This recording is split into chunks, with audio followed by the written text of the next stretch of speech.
Hey guys, this is your host Gooby, and welcome to the Toon Balloon podcast, our outlet to discuss, theorize, and enjoy our favorite webtoons, with the occasional anime and manga sprinkled in between. Now, I hope you all had a wonderful weekend last week. I spent some time with my husband for Valentine's Day, and I hope all of you were able to treat yourselves to some chocolate or spend time with your loved ones or anything that just brings you some joy and love to everyone around you, or even to yourself. I mean, self-love is so important. So I am really happy to be back. So the webtoons on the agenda today will be, as listed, Unordinary, Age Matters, Pot of Gold, Love Me Not, and the 2 chapters of Lore Olympus. Now let's jump into these webtoons.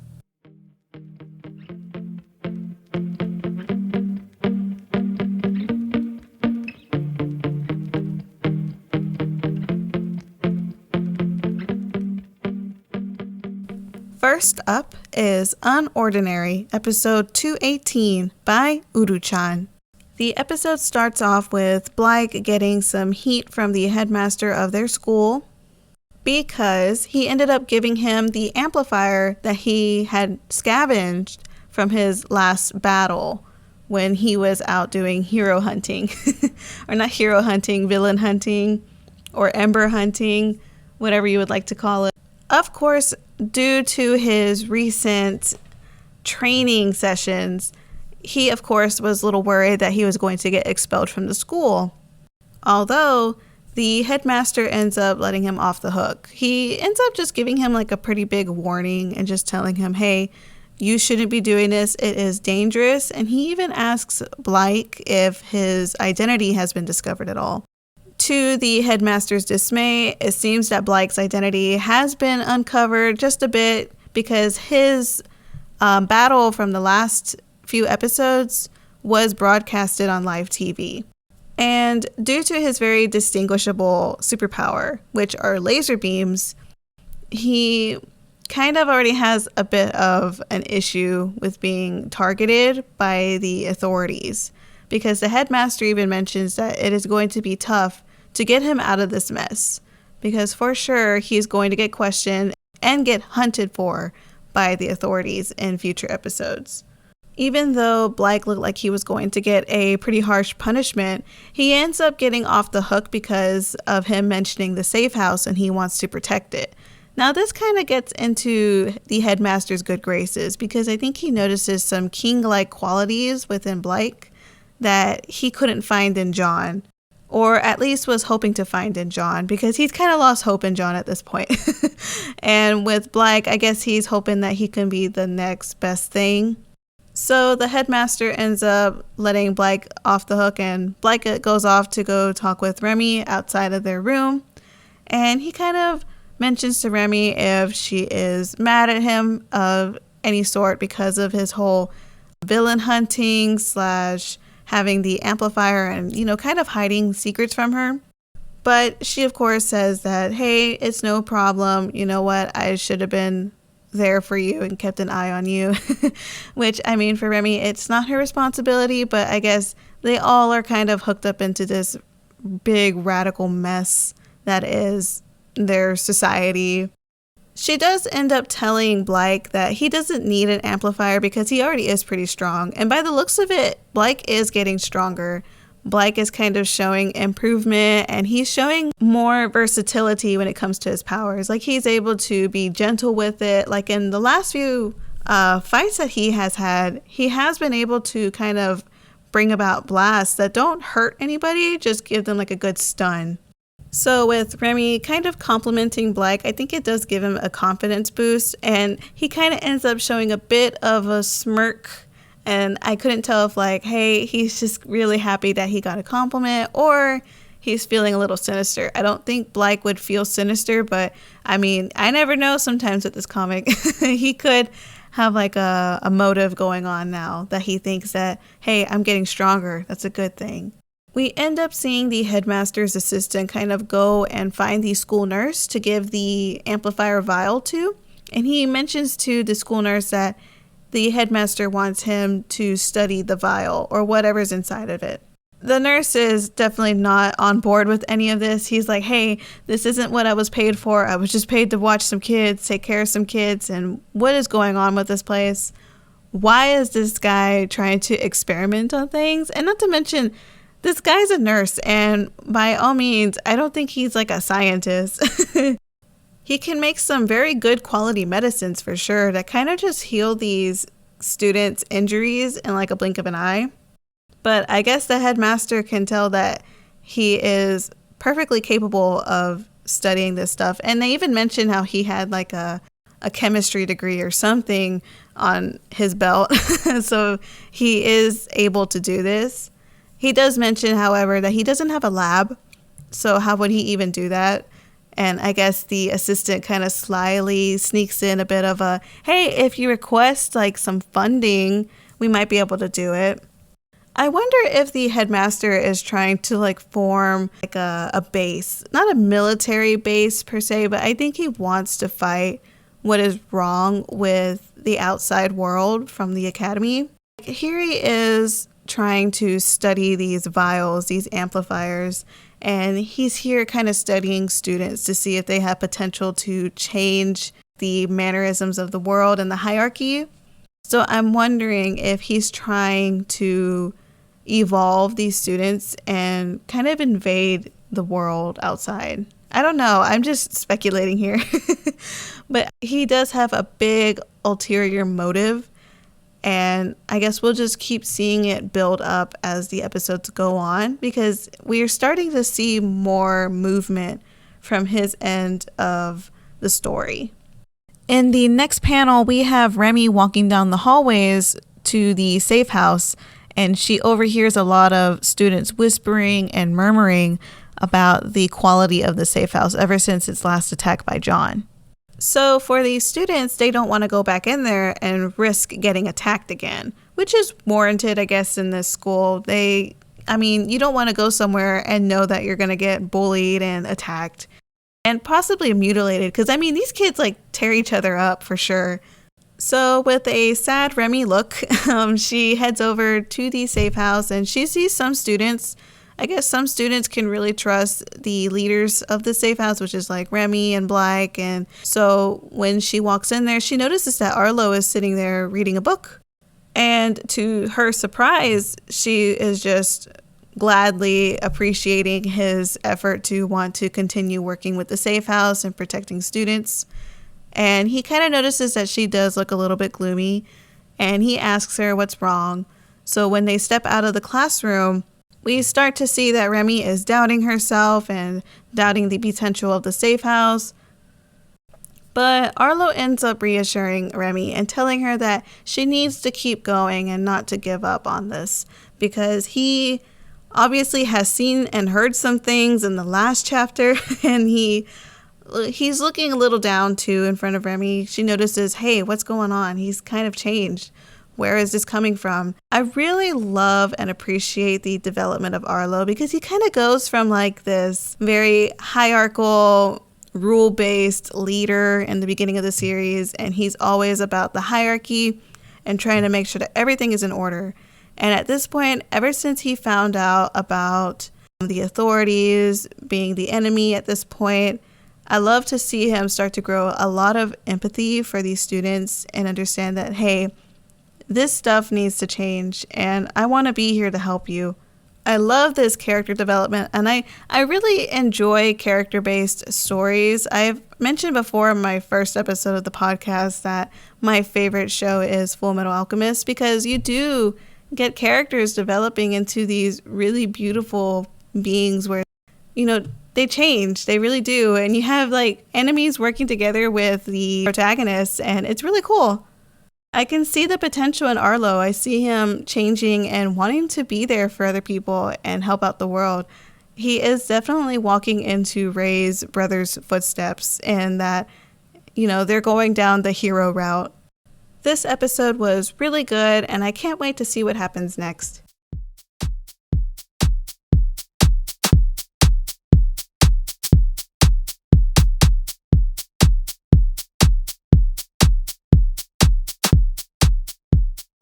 Now we are going to talk about Age Matters, episode 122 by Enjelicious. So it looks like we finally entered the reunion arc. And by the looks of it, we got a very pretty Rose right here. She's in a very pretty red dress. I think red really suits Rose for sure. As Rose is walking into the reunion party, she gets confronted by Catherine and she's doing her little ho ho ho laugh and just being absolutely ridiculous with Rose. They're having these crazy little competitive interactions, and I can obviously tell that they have been rivals forever. And by the looks of it, all of the other classmates were like, yeah, they haven't changed whatsoever. Catherine kind of mentions, hey, where's your boyfriend? Which is referring to Daniel. And right when I guess Rose was going to answer that or kind of give a snarky remark, we got Dylan over here kind of doing his little shtick, I guess to put it, wooing the ladies and everything. Rose ends up asking Catherine, hey, is he coming to the party tonight? And Catherine kind of tells her, no, he kind of made a big deal that I'm not going to show up and I'm too busy for this and everything. So trying to look like a big shot, I'm guessing. Which Rose is relieved, but at the same time, she is disappointed that Daniel is not here at the party because obviously from the last episode, she wanted to flaunt her boo thing. And by the looks of it, Daniel is kind of preoccupied with his grandfather. I don't know what the actual familial drama is with, I'm guessing Daniel's family line, because everyone just seems like they're a bit of a mess. And with the whole who's going to be the successor and Daniel saying, I don't want to be the successor. You're all dramatic and extra. And by what I noticed, he just wants Ruby to take the role. And the grandfather is kind of a bit of a sexist. He doesn't want Ruby to take the big role, which she is perfectly capable of doing. So the grandpa kind of tries to lure Daniel in, telling him, hey, why aren't you joining us at the party with Derek and stuff? Because I'm planning to announce you to be my successor, even though you never agreed to it in the first place. Right when Daniel was about to tell him off and be like, hey, I don't want to be a part of all of this, his grandpa just starts, I'm guessing, having a heart attack. I don't know. But the timing is too convenient. Obviously, we are in for some drama. I don't know what we're going to be expecting in the next episode because I feel like by the looks of it, it's going to be heartbreaking. I would hate to see there being a huge misunderstanding between him and Rose. So after that big dramatic cut of the grandpa kind of holding his chest and going, with Daniel, we end up getting a scene with a drunken Rose. Oh no, we have seen a good few drunken Roses in the past, and usually it always leads to a bit of trouble or a bit of smooching, I guess to say. She's kind of competing with her rival, Catherine, which I guess was expected, and the two of them are just going at it. And eventually Rose is like, oh gosh, I'm feeling a little sick. So she runs off to the restroom, and Dylan's here to give her a hand and help her make sure that she's not going to get lost or something. And right while she's using, or at least in the restroom, she starts telling Dylan, thank you so much for being here. And it's a very sweet moment between the two of them. And right when he was about to tell her something, we start noticing, hey, is she drunk dialing? And by the looks of it, I don't know who it is that was behind the other side of that line, because we end up getting her telling him, hey, you need to be here now. And Dylan's just joining in, telling him, you're just one lucky guy, and doesn't even bear in mind of like, hey, is she dialing Daniel right now? We don't know. At the end of the episode, we do get a big reveal that Jackson has showed up, which is Rose's ex, and Catherine and her friend is just going, oh no, this is not good. I am really worried that we are going to get the secretary back here soon, because we know that both her and Rose's ex, Jackson, are teaming up right now to go up against Lime as a competitor. So far, all we saw was Jackson at the end of the panel, and he might just be here to stir up some trouble with Rose. And I don't know why, but it seems that he's trying to get her back from that last reveal with him. But I know that maybe Daniel might end up showing up at the last minute and being like, hey, you can't touch my girl, or you can't get near my girl or something. But who knows? Because right now, Rose is very drunk, and more than likely she might end up saying some things that she probably shouldn't, or she might end up doing some things that might be a bit questionable. We don't know. And I'm excited and a bit anxious because I never know what's going to happen next in this one. So I guess we'll just have to wait till the next episode.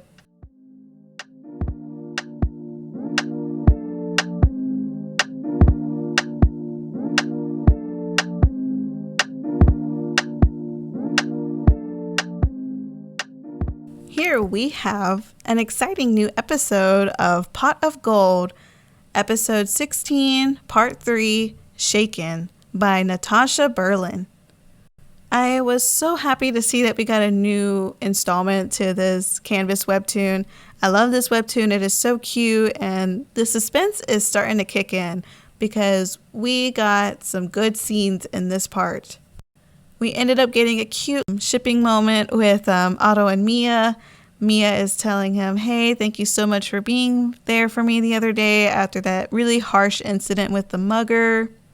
Just to recap a little bit, Otto has been getting anonymous letters in his mailbox recently where it is telling him that he owes a lot of money and that this person has dirt on him or something that can easily ruin a lot of things that Otto has worked hard for.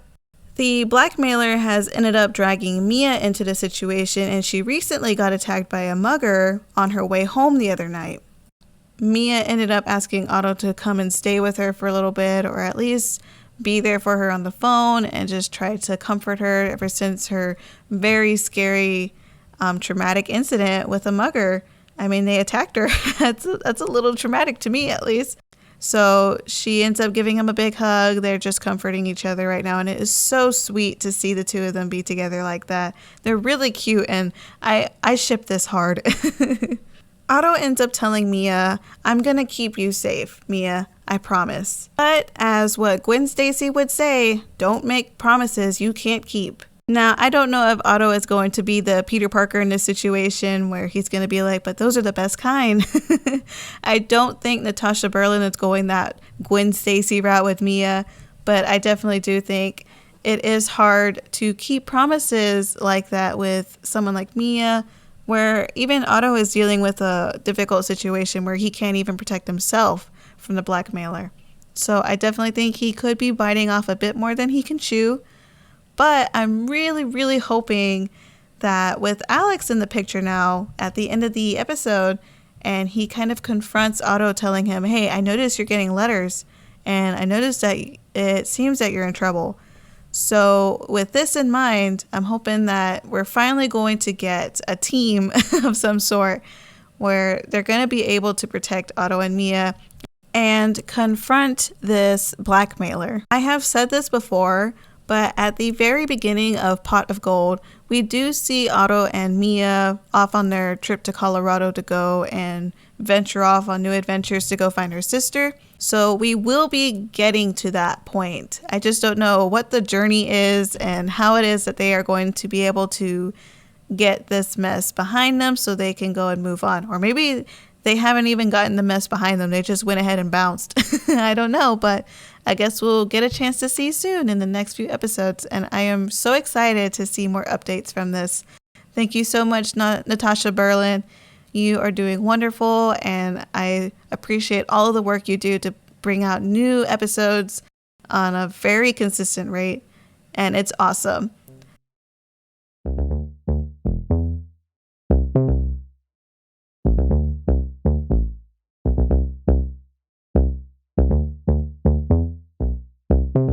Here is Love Me Not, episode 25 by Sofia.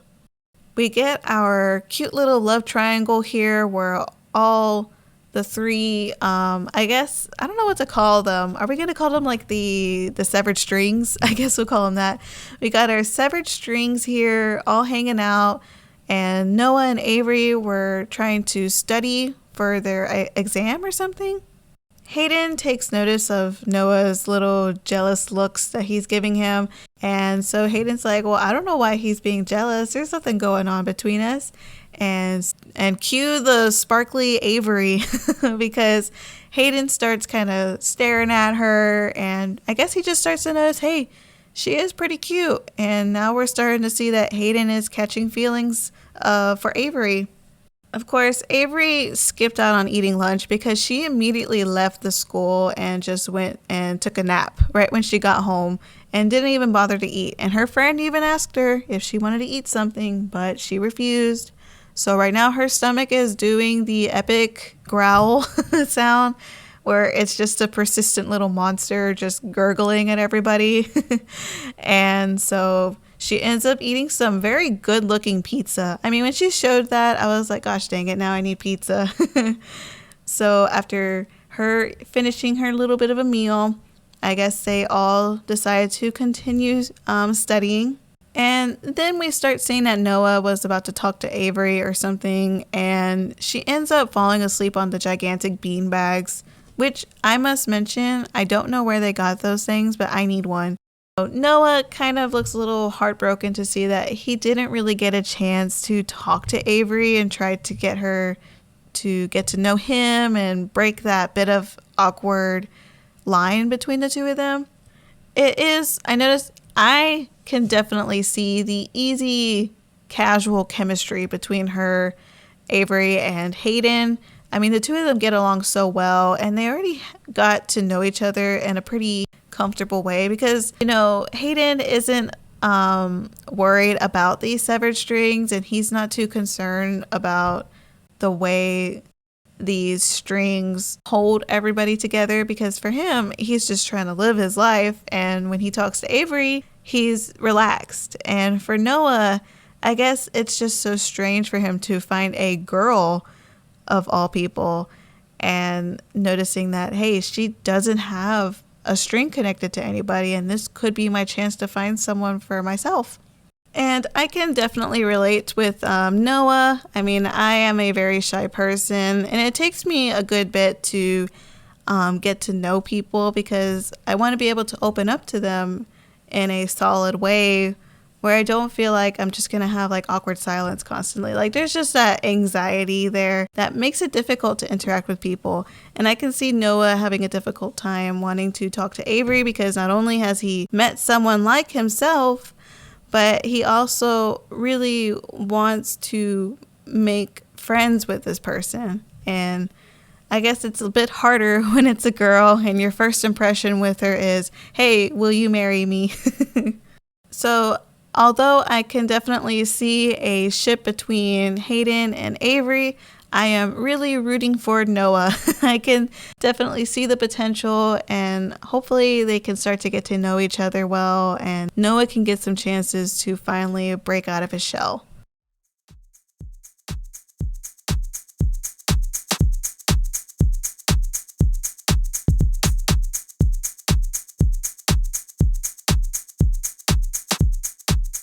Alright, so we have finally reached Lore Olympus by Rachel Smythe.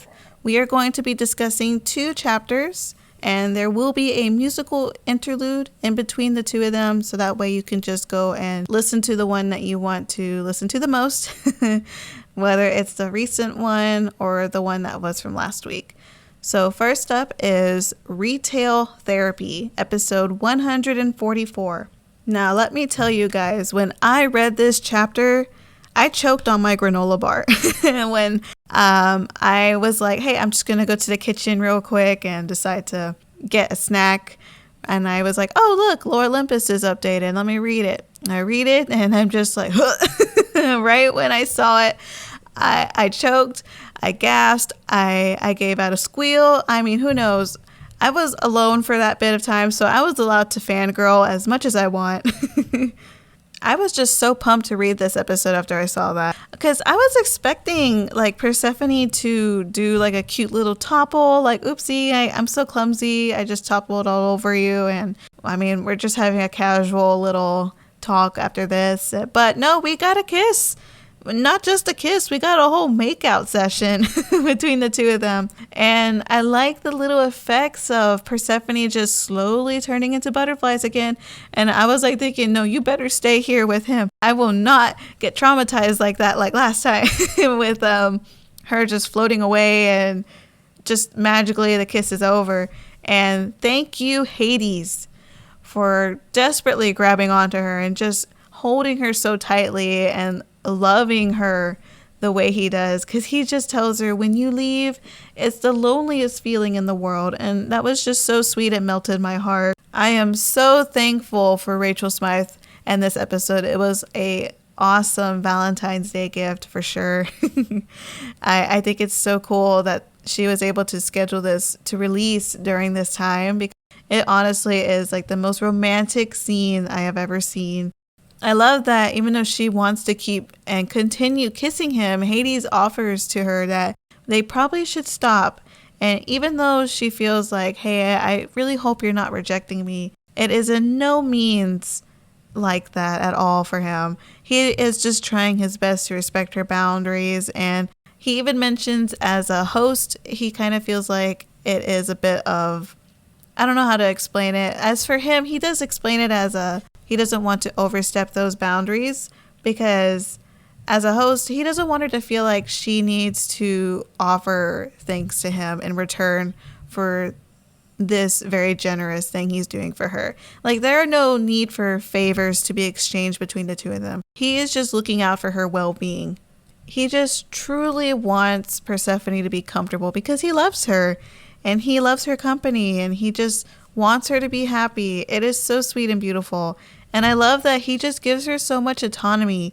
He allows her to make choices and he allows her to think for herself. And it's something that she doesn't really get a chance to do, because all of her interactions from birth to growing up with her mother to hanging out with her friends, no one really asks her what it is that she wants and what it is that she wants to do. And I love that Hades just lets her have all the choices and the ability to make choices for herself. I really appreciate the amount of respect he offers to her. And I love the little conversation that they have about, oh, well, Persephone is just worried that she won't be able to, I guess, please him the way he is used to. And I guess she just kind of compares herself to Mint and the whole underwear under the coat fiasco at his office. And of course, he's like, oh, you meant that. And he just kind of like tells her, you know, there is no need for you to worry about that, and just reassures her again and again. And I love this. He ends up giving Persephone his brooch that's attached to like the shoulder strap of his, I guess, his tunic. I don't know what those things are called. I'm gonna call it a drape at this point. And he ends up giving the brooch to Persephone in her hands as he's telling her that, you know, that her needs are not secondary to his, and is just trying to tell her that he'll always be there for her. And I noticed, and I think a lot of people noticed too, that he ended up giving her a pomegranate. And a lot of people have been saying that he has been handing her pomegranates throughout the series, much like the pomegranate phone to the pomegranate drink. And now he's giving her a pomegranate brooch. And this one is quite in your face, because a lot of people mention the pomegranate and its significance because of its ties to the myth of Persephone and why she is always from in between the underworld and the mortal realm. In the myth, she ends up eating like a special pomegranate that only grows in the underworld. And when she eats it, she's kind of permanently in a position where she has to be in the underworld for 6 months, and then she has to be in the mortal realm for 6 months. And that kind of is how we got spring and winter. I like that with, instead of her actually eating a physical pomegranate and having the mystical, mythological aspect to it, we end up getting more subtle references to it. And with her instead getting more of symbolic pomegranates, and a lot of people like to say that the last one it's going to be a ring, which most likely I can see happening, because with a ring, he probably is asking for her hand in marriage, and is a much more formal way of her to stay in the underworld, other than her eating a piece of fruit that might end up just keeping her stagnant in the underworld, like the myth itself. And Hades ends up asking her if they would just want to go on a date to start off their relationship, because, you know, it may not be moving very fast, but for him, I guess he just wants her to be able to grow along with the relationship. And I think that's really sweet that he offered to her a proper date. And I love the blushing and the sweet smile she offers, and is just ecstatic for this potential relationship to blossom. And then we get a cute little swimming scene of the two of them, and it is just so beautifully drawn, and I absolutely loved it. After that scene with them swimming gracefully in the water, we end up getting a magical green bird. And obviously by the looks of it, I was like, is that Demeter? And indeed it was. And here she is sneaking around in the underworld. So what is it that we are going to get next? I mean, we'll get to see in the next discussion.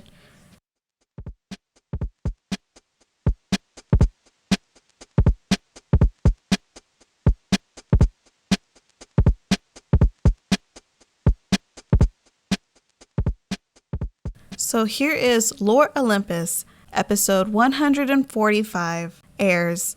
Now, this episode, I am so glad I stayed up and to wait for this notification, because this episode was just so good. I mean, it was lore heavy for sure. We have Hecate walking up into her home and just kind of contemplating everything that she is thinking about, thinking, why did I get involved? I guess it's just because I like the need for chaos. And I mean, she is just so chaotic. I love her. And she's just going to go and grab a beer. And we end up seeing a silhouette in the background, which happens to be a very disheveled Demeter. We have her just being so erratic, and I love the colorful personality she has shown in this episode, with all of her conspiracy theories and her kind of, you know, her paranoia is warranted. She has just such an outgoing personality in here, and I loved it. And to see her being so endearing about her daughter, it was really sweet to see this side of her. And also just so interesting to see all of the explanations that she had for why she was so protective of Persephone. The very first thing that Demeter ends up asking Hecate is, where is Persephone? How is Persephone? Who is Persephone? Why is Persephone? You know, the whole shebang. And of course, Hecate is just telling her like, yeah, she's all right. She's fine. And it's just absolutely so hilarious to the moment when she's like, my poor daughter is probably terrified right now. And to see it just end up with Persephone kind of just eyeballing a shirtless Hades and just enjoying her life right now. And it's so funny to see the constant comedic timing in this episode. I love this comment by Breeze Bye, where she basically says, my poor baby, she must be terrified. Nope, she's just super thirsty. And it's very clever and on the nose for sure. I definitely was reminded of that old Kronk saying, right.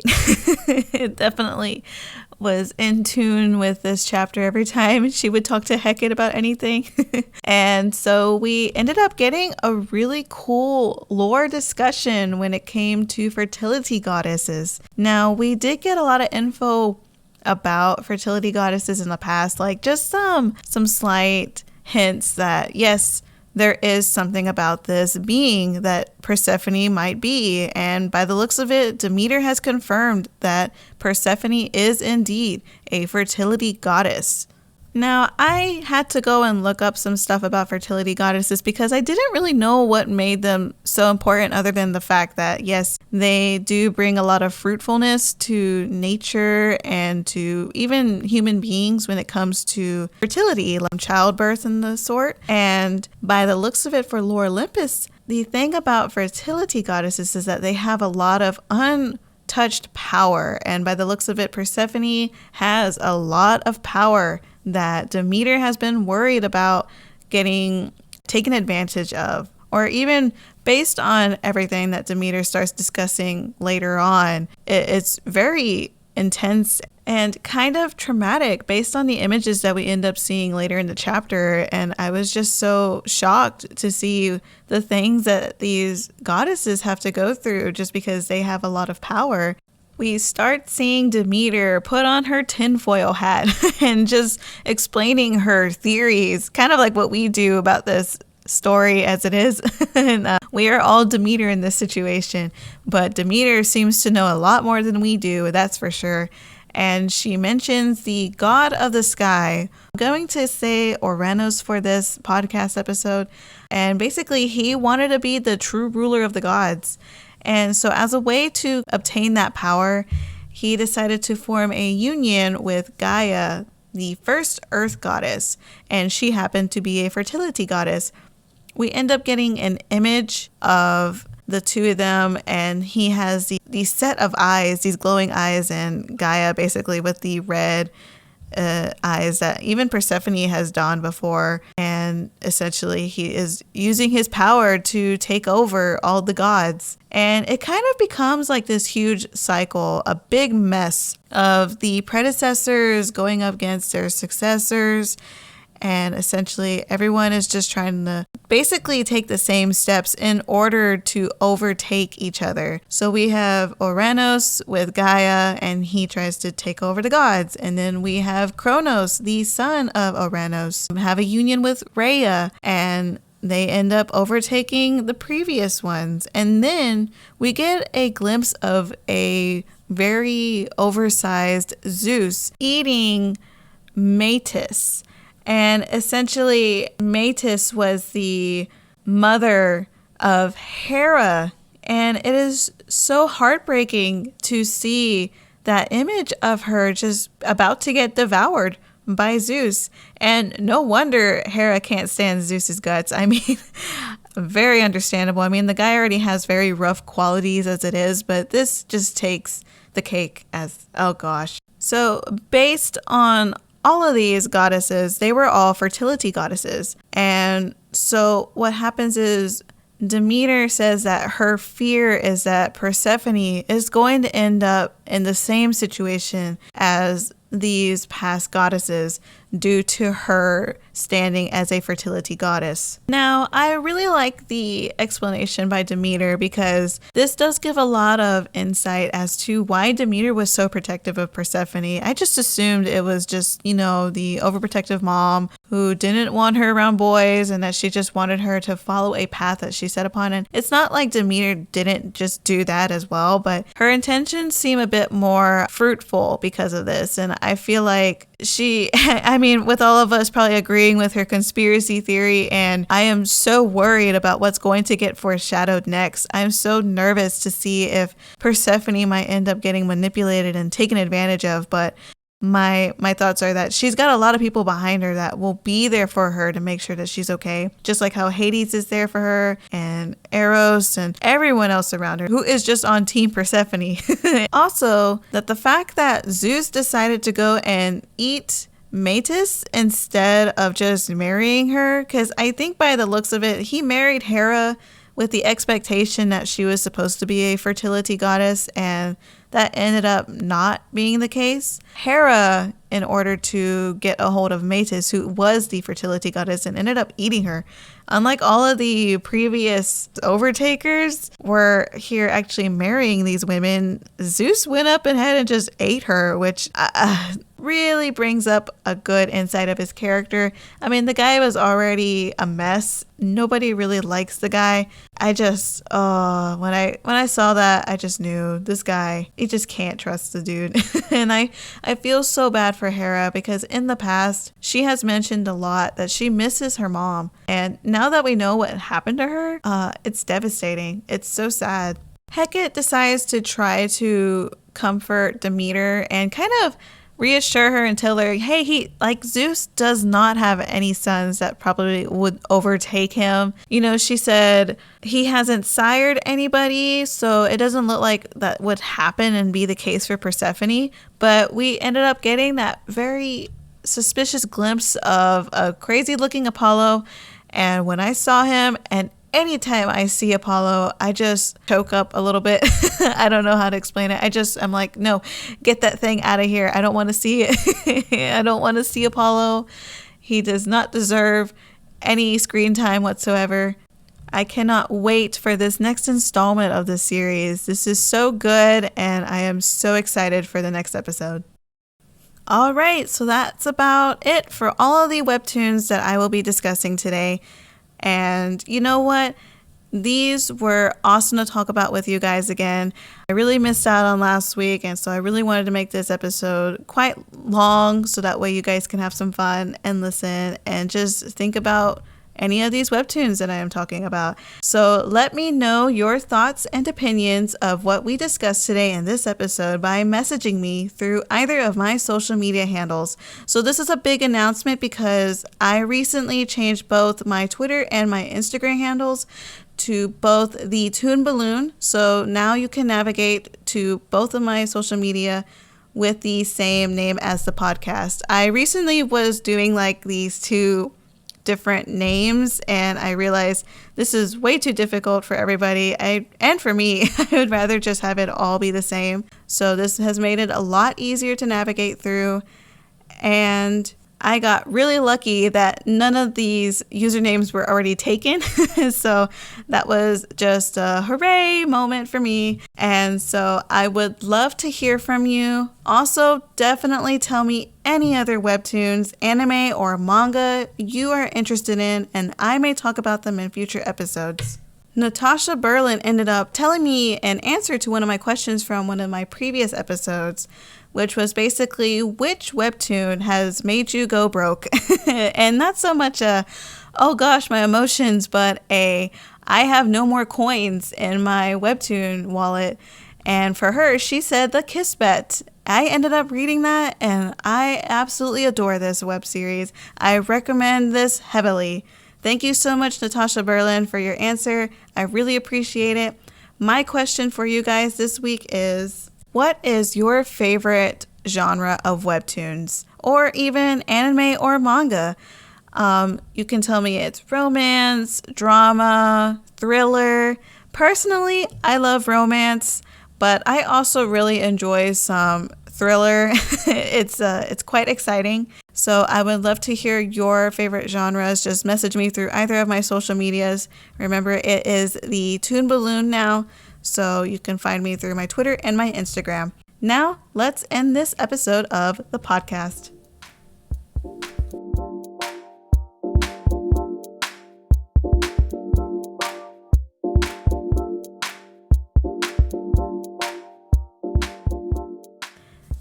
Thank you so much for joining me today and taking the time to listen to my humble podcast.